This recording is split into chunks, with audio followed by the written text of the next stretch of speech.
is an honor to be here today at this esteemed institution.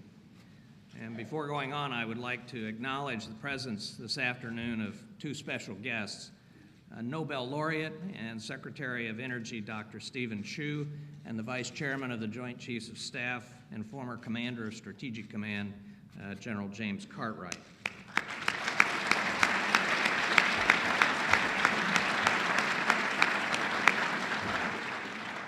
To the NDU community, thank you for all you do in service to our country. And to the students in particular, I wish you the best as you prepare to take on important leadership positions. I know you're really here to listen to what Vice President has to say, so I'll be very brief. The topic of the Vice President's address, the role and future of nuclear weapons, is one that is absolutely critical to America's national security and strategic strength. President Obama has helped focus our attention on the challenges of reducing nuclear dangers and taking concrete steps toward the ultimate goal of eliminating nuclear weapons. At the same time, as he and the Vice President have said, as long as nuclear weapons are required to deter aggression and defend our country and our allies, we will maintain a safe, secure, and effective nuclear arsenal. Before becoming Vice President, Mr. Biden served for 36 years in the United States Senate, representing the state of Delaware. During his time in the Senate, he served as chairman of the Judiciary and Foreign Relations Committees. Over his career, he established a reputation as being one of America's foremost experts on international affairs. As Vice President, he has provided exemplary leadership on issues relating to proliferation, deterrence, and the state of our nuclear enterprise. We are honored that he has come to NDU to share his thoughts on such an important topic. It is my personal honor and pleasure to introduce the Vice President of the United States, Joseph R. Biden, Jr. Thank you very much. Thank you very much. Thank you all very much. It's an honor to be here, and it's an honor to be introduced by Bob Gates. Ladies and gentlemen, Secretaries Gates and Chu, General Cartwright, Undersecretary Taucher, Administrator D'Agostino, and Vice Admiral Rondo, members of the Armed Services, students, thank you all for coming. Quite frankly, this speech was a collaborative document. Bob Gates could deliver this speech, General Cartwright could deliver this speech, and probably do it better than I will. But the fact of the matter is that at its founding, former Secretary of War gave this campus a mission that is the very essence of our national defense. He said, and I quote, "Not to promote war, but preserve peace by intelligent and adequate preparation to repel aggression." That's what this is all about. That's what I think this speech is about, quite frankly. For more than a century, you and your predecessors have heeded that call. There are fewer contributions that would be greater that any citizen could make than to aspire to meet the goal of this university. Many statesmen have walked to this campus and pronounced statesman better than I have.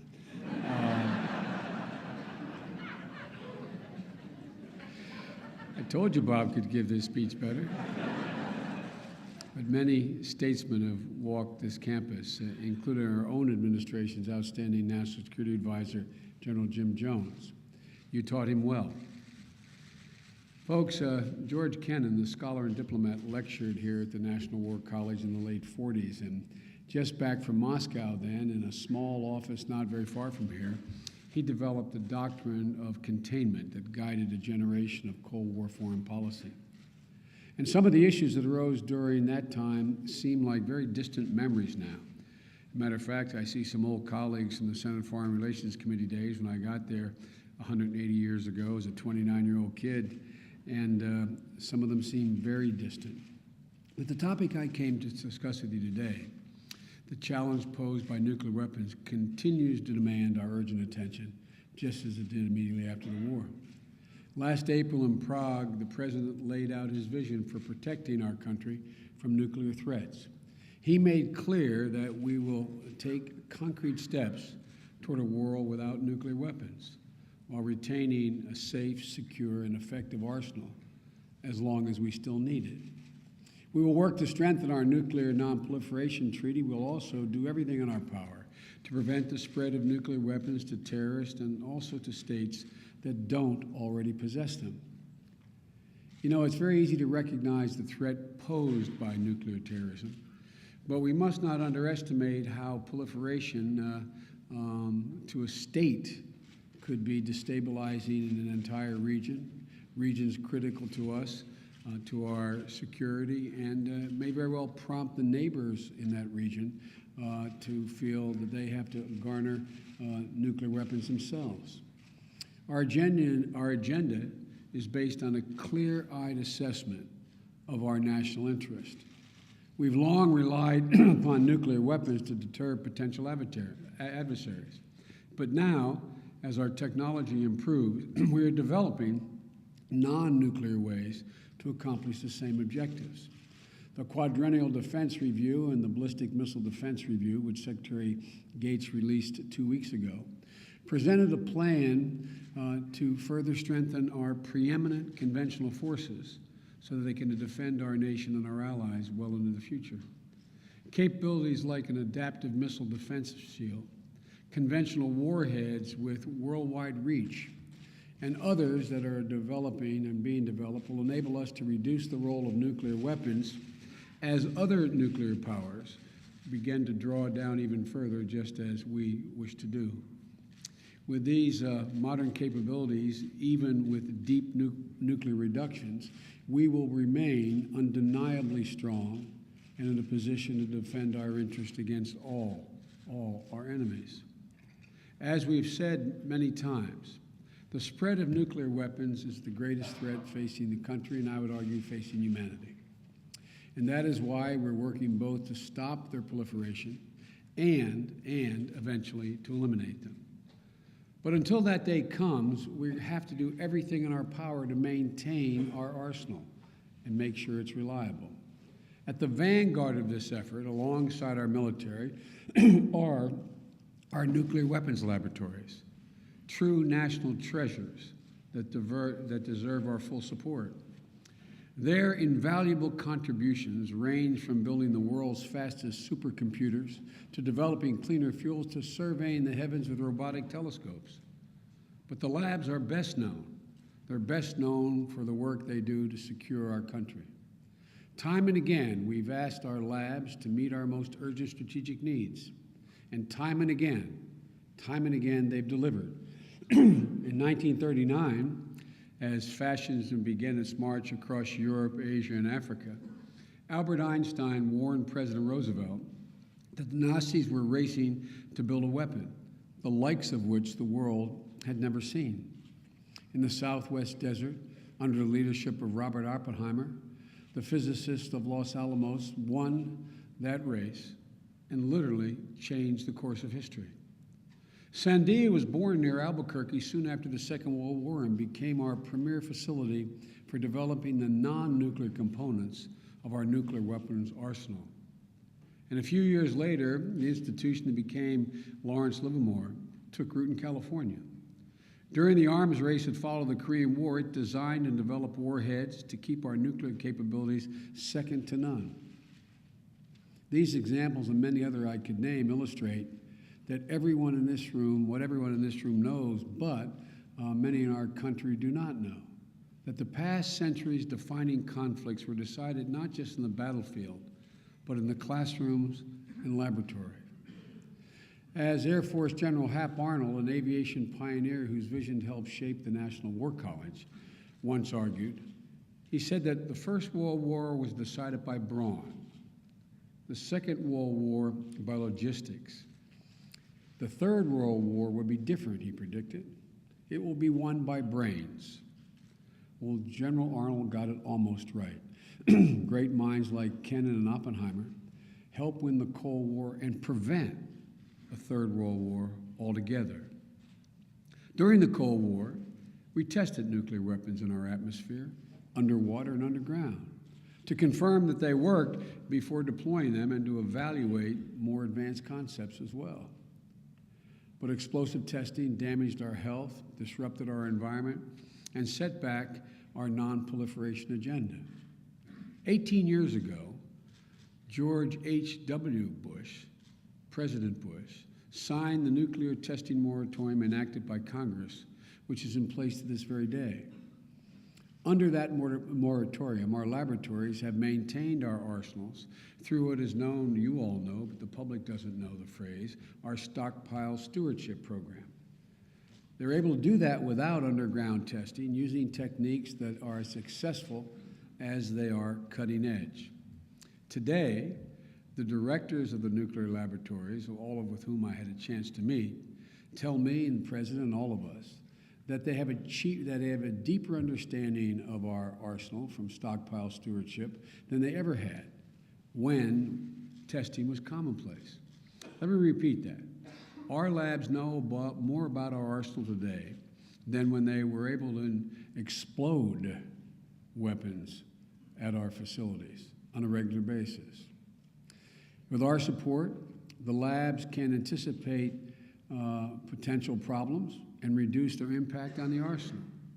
Unfortunately, during the last decade, our nuclear complex and experts were neglected and underfunded. Tight budgets forced more than 2,000 employees at Los Alamos and Lawrence Livermore to lose their jobs between 2006 and 2008, including highly skilled scientists and engineers. And some of the facilities we use to handle uranium and plutonium date back to the days when the great powers were led by Harry Truman, Winston Churchill, and Joe Stalin. The signs of age and decay are becoming more apparent every day. And because we recognize these dangers, in December, Secretary Chu and I met at the White House with the heads of all three laboratories, weapons laboratories. They described the dangerous impact these budgetary pressures were having on their ability to manage our arsenal without testing. They say that the situation is literally a threat to our national security. And President Obama, Secretary Chu, and I all agreed. That's why earlier this month we announced a new budget that reverses the last decade of dangerous decline. It devotes $7 billion to maintaining our nuclear stockpile and modernizing our nuclear infrastructure. To put that in perspective, that's $624 million more than Congress approved last year, and an increase of $5 billion over the next 5 years. Even in these tight fiscal times, we will commit the resources needed to required to maintain our security interests. This investment is not only consistent with a non-proliferation agenda, we argue it's essential to pursue a non-proliferation agenda. Guaranteeing our stockpile, coupled with broader research and development efforts, allows us to pursue deeper nuclear reductions without in any way compromising our security. As our conventional capabilities improve, we're going to continue to reduce our reliability on nuclear weapons. We'll be able to continue to reduce our reliability on nuclear weapons. Responsible disarmament requires versatile specialists who are able to manage the process. The skilled technicians who look after our arsenal today are the ones who will safely dismantle it tomorrow. And the chemists who understand how plutonium ages also develop forensic to track missing nuclear materials and to catch those who are trafficking in it. Our goal of a world without nuclear weapons has been endorsed by leading voices in both parties. Those include two former Secretaries of State in Republican administrations, Henry Kissinger and George Shultz, President Clinton's Secretary of Defense, Bill Perry, and my friend and former colleague, Sam Nunn, for years the Democratic chairman of the Senate Armed Services Committee. Together, these four statesmen called for eliminating nuclear weapons, and they called it a bold initiative consistent with America's moral heritage. During the 2008 presidential campaign, both President Obama and my friend John McCain, Senator McCain, supported the same objective. Folks, we're going to continue to build support for this emerging bipartisan consensus, like the one around the containment of Soviet expansion that George Kennan inspired. Toward that end, we've worked tirelessly to implement the President's Prague Agenda. In September, the President chaired a historic meeting of the UN Security Council, which unanimously embraced the key elements that the President laid out in his vision at Prague. As I speak, U.S. and Russian negotiators are completing an agreement that will reduce strategic weapons to their lowest levels in decades. You know, its verification measures are going to provide confidence that the terms of that agreement are going to be met. These reductions will be conducted transparently, and they will be predictable. A new START treaty will promote strategic stability and bolster the global effort to prevent proliferation by showing that the world's leading nuclear powers are committed to reducing their arsenal. And it will build momentum for the collaboration with Russia on strengthening the global consensus that nations who violate the NPT's obligations should be held accountable. This strategy is already yielding results. We have tightened sanctions on North Korea's proliferation activities through the most restrictive UN Security Council resolution to date, and the international community is enforcing those sanctions as we speak. And now we're working with our international partners to ensure that Iran also faces real consequences for failing to meet its obligations. In the meantime, we are completing a government-wide review of our nuclear posture.